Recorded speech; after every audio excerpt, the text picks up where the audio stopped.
Hillary Clinton, the ultimate sore loser who should remember about that glass houses thing. Trump assassination attempt number 2. California dreaming, a personal observation. This is Dr. David D. Shines. Welcome to a special episode of Saving America, where we provide our week in review.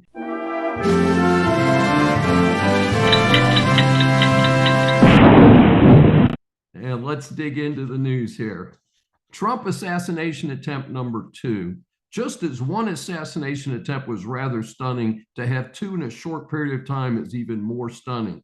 Sadly, this was again possible due to a failure to provide comprehensive security for former President Trump. While appreciation is appropriate for Trump's immediate detail, the overall security plan is clearly inadequate. In examining both attempts, the key message is that the plan for Trump's protection is not serious.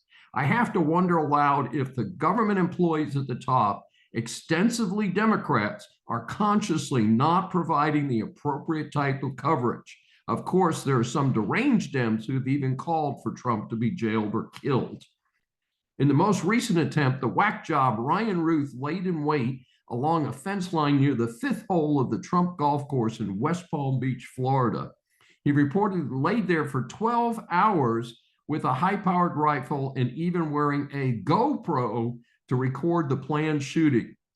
At the last minute, a member of Trump's security detail spied the barrel of the rifle and fired 4 shots. Ruth ran away to a nearby car and sped off. Here's the cool part. A lady saw Ruth run to the car. She recorded the license plate and immediately contacted the police. Ruth was tracked down shortly thereafter and is in custody. Great citizenship on display by the lady, and an attaboy to the agent who spotted and fired shots at the attempted killer. A motive is still in question. How I do want to mention that I hate to use this clown's name. Some of these crackpots just want to be famous regardless of how I get there. I would say that was absolutely true for John Lennon's killer, for instance. We know that this shooter is an ex-con, that he's been to the Ukraine, reportedly to support the war effort there, and that he most recently lived in Hawaii. He has a public defender now based on him not having much money, according to him. How did he get the funding for his trip to Florida and to obtain the rifle and the GoPro? We know about the vehicle that was reportedly stolen. Well, our sore loser Hillary Clinton just won't go away. She's reportedly promoting a new book. Hey, you would have to be a hardcore sycophant to buy a book by her. Despite claims that the Dems are going to tone it down against Trump after his first assassination, she roared away immediately after this second attempt. But to throw rocks at Trump reminds me of the famed phrase, people in glass houses should not throw stones. She and her wandering buddy have such a long list of scandals that an NPR piece goes on for pages about the Clinton scandals. Perhaps some younger members of our audience are not familiar with some of them.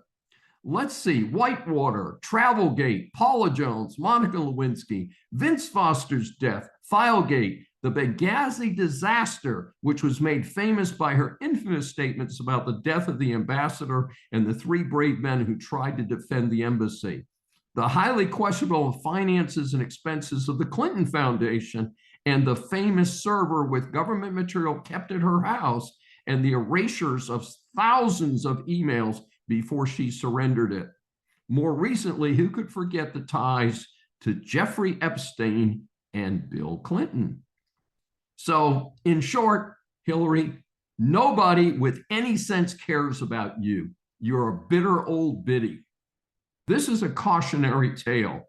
This will be your experience in the rest of the USA if the Soros-backed soft-on-crime DAs continue under incompetent Democrat leaders of many of our wonderful cities. I spent the last weekend in San Diego, California, and in reflecting on it, the song California Dreaming, a 1965 hit by the Mamas and Papas, came to mind. It was a beautiful song about a beautiful place. That was then.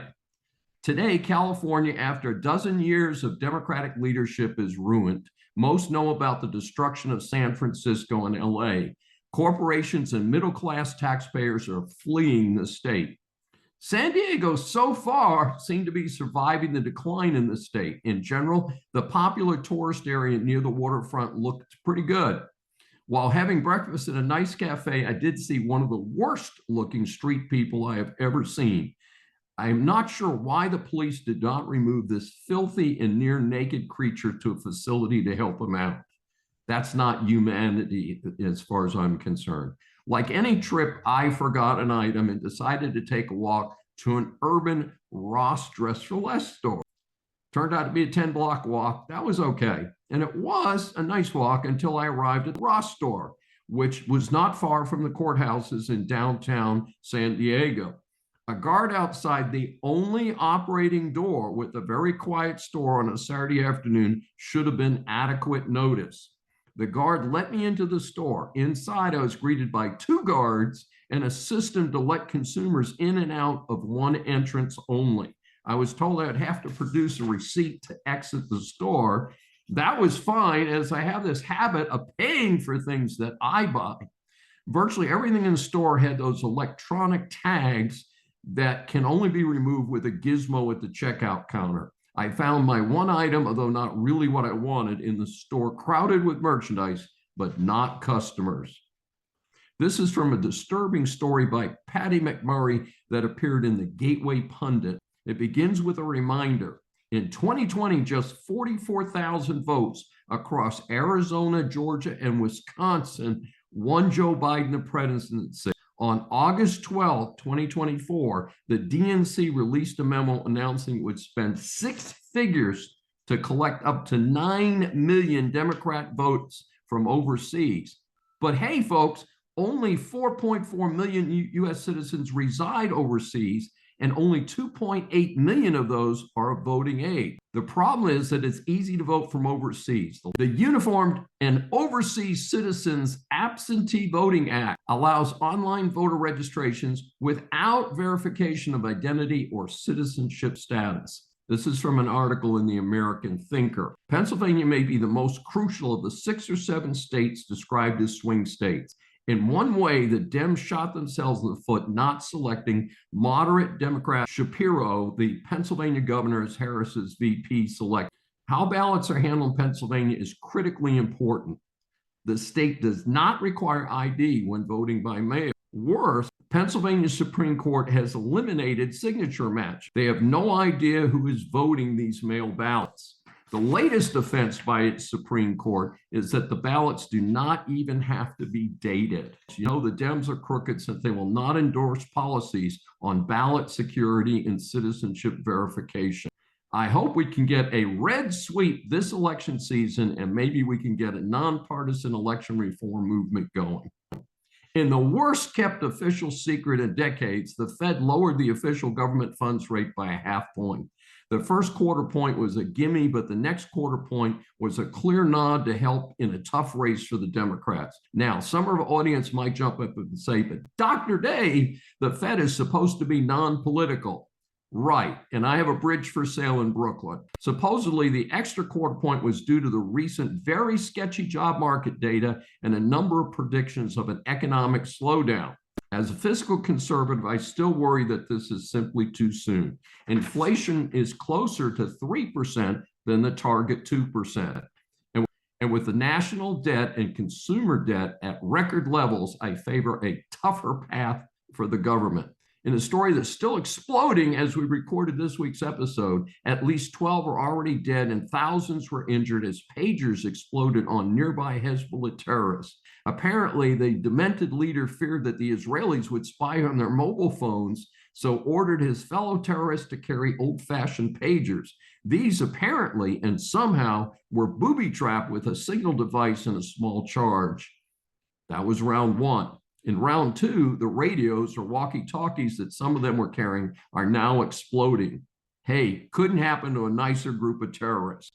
This is the crew that recently dropped a missile on a soccer field in Israel where Arab children were playing, killing a dozen of them. That's right, these were Arab children that were murdered.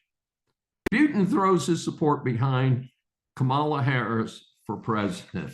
If any of the audience needed another reason not to vote for Harris, Wall's ticket, The crazed murderer of thousands, Putin has endorsed the Harris candidacy. Wrapping up, scientists use food dye found in many places, including Doritos, to make see-through mice. Food dye transformed the skin of mice into a living window, revealing blood vessels, muscle fibers, and gut contractions. This is from an oddball story in the Washington Post. They report that researchers from Stanford University injected a food dye known as yellow number 5 into the stomach, scalps, and hind legs of mice. The skin of the mice temporarily became a living window into their blood vessels, muscles, and gut. Now, while this is fascinating research based on light refraction, hey, for myself, I think I'll stick with X-rays. Thanks for joining me. This is Dr. David D. Shine for our weekly update for Saving America. If you've enjoyed this episode, subscribe on your favorite platform.